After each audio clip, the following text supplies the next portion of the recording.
आज मी कुठे चालले आहे हे मलाही सकाळी पूर्ण माहिती नव्हतं. फक्त एक कॉल आला आणि मी निघाले. रस्त्यात स्वामींची अनेकदा भेट होत होती.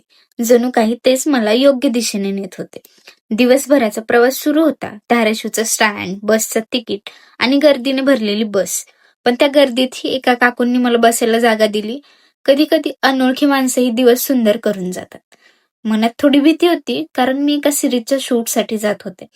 कॅमेरासमोर उभं राहायचं होतं आणि खरं सांगायचं तर मी खूप जास्त नर्वस झाले होते. पण तिथे पोहोचल्यावर सगळं हळूहळू सोपं वाटू लागलं. त्या दिवसाने मला एक गोष्ट शिकवली, संधी कधी येईल हे सांगता येत नाही, पण ती आली की स्वतःवर विश्वास ठेवणं खूप महत्वाचं असतं. आणि हो, तुम्हालाही ॲक्टिंगमध्ये इंटरेस्ट असेल, अशा शॉर्ट फिल्म्स किंवा सीरीजमध्ये काम करायचं असेल, तर या पेजला नक्की DM करा. आणि या पेजवरील व्हिडिओज अजून पाहिले नसतील तर एकदा नक्की बघा. कदाचित तुमची पुढची सुरुवात ही इथूनच होईल.